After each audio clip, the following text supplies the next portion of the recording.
And it's Kerri Kraetzer for Capt Media. We cover cadets, midship, and the military and veterans proudly since 2008. And this is second of our series of Kerri's Place Pedestrian Safety Driver Alertness program in honor of my wife, Kerri, who was lost in being hit by a car last October. And we are very pleased and proud to be able to visit the Department of Police for White Plains and meet the Chief of Police, and that is Joseph Castelli. And sir, nice to meet you. Nice to meet you, Ken. And we have a chance to meet also Captain Danny McMahon, who is, tell us your job again. I'm the captain of the Special Operations Division, which encompasses our emergency services as well as our traffic unit. Our traffic unit obviously is speed and other traffic related concerns that the residents of the city of White Plains have.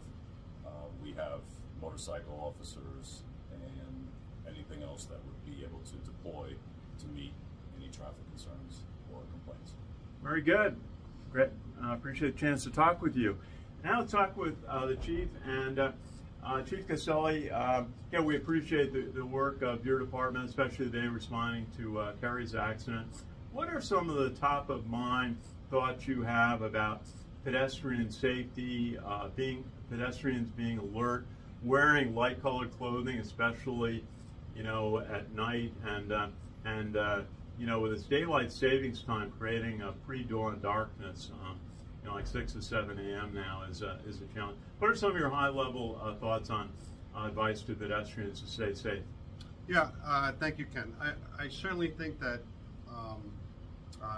in those circumstances, forget about normal daytime hours, but always follow the markings in the street as best you can. Educate yourself on what they mean. One of the biggest things is make eye contact. Whether the driver is looking at you or not, make sure you're looking to see what that person is doing. Conversely, if a driver should make eye contact with the passenger in a perfect scenario. But either way, as the pedestrian, try to make sure you're aware of what that car is doing.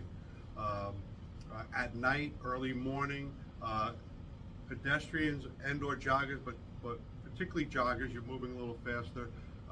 Light clothing, lightweight, light colors, reflective gear as best you can. Try to run against the flow of traffic, and walk against it, especially if there's no sidewalk. If there's no sidewalk, definitely walk or jog against the flow of traffic, so both have more visibility. There's some other basic stuff that can also be done, but I do think that the main thing for a pedestrian / jogger is to be aware at all times.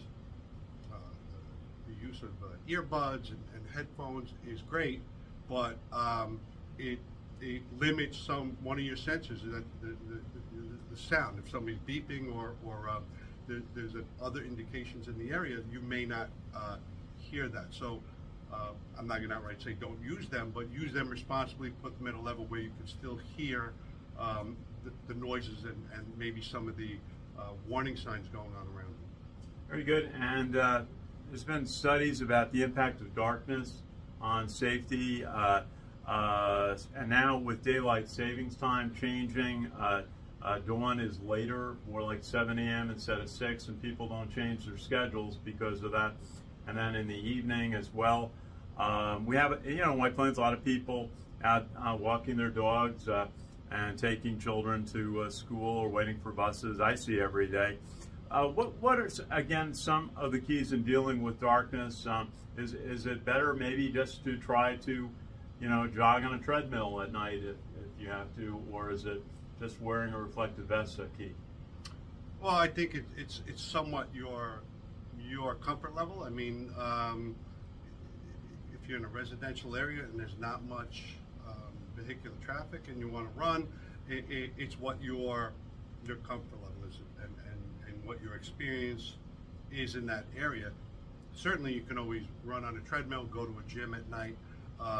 Again, you can reflective material, flashlights, whether you're walking or running. Just seek to make yourself as visible as possible, and also be aware of the time changes. So that way your schedule may only be varied until the time the sunrise catches up with it. But then you have we also, as a city, have the benefit of having a lot of ambient light with street lighting, business lighting. So if you could just maybe alter your route during this transitional period from daylight savings to a course or a run path that you want to take, that maybe just affords yourself some more lighting availability instead of a remote residential area. If you stick to some main thoroughfares that have the street lighting, that could also enhance your visibility and the driver's visibility of you while you're exercising. Yeah, flashlights are becoming more prevalent for people out walking at night, taking their dog out, and getting exercise, and so important. But maybe switch the conversation a little bit to the driver's side as you're working with drivers in your responsibility. Alertness is so important, especially when you're driving in urban streets where there are a lot of pedestrians, and some pedestrians may not be looking out even when they cross, the street. What are some of the keys for driver alertness that you found? Well, obviously you want to limit your distractions. Cell phones obviously are number one violator of that concept of maintaining your alertness when you're driving. It's very easily to be distracted from your cell phone going off. Cars themselves now, there's a lot more technology in cars that could lend itself to taking your eyes off the road and not paying attention to what you're doing. As a department, we are very proactive in combating distracted driving and also pedestrian right-of-way enforcement. We also are an active participant in the Governor's New York State Traffic Safety Grant Program.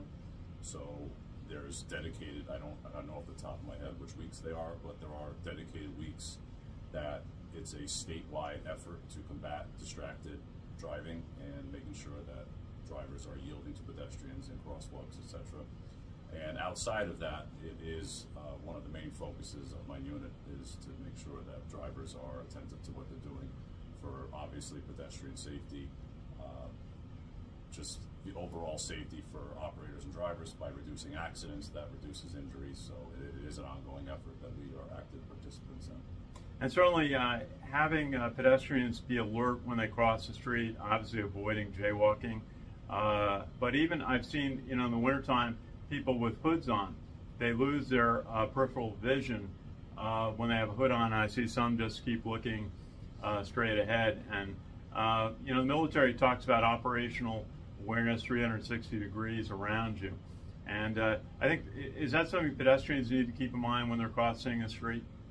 I think that's a good practice to take in everything in life, whether it's physical safety.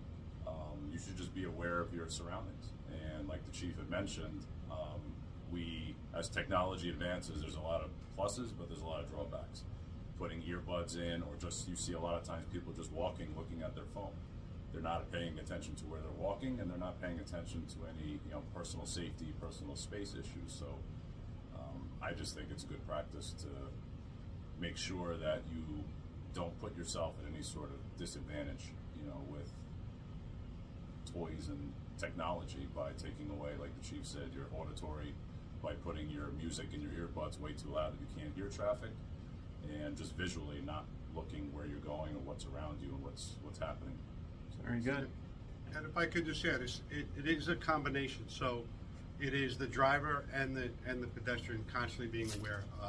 Certainly the driver, I think, has the onus because you're operating a motor vehicle. Pedestrians have the right of way in the crosswalk, but that doesn't mean a pedestrian shouldn't still have that situational awareness, and the driver certainly should have the understanding of that pedestrians do have the right of way, meaning if somebody's in the crosswalk, they should yield to those pedestrians.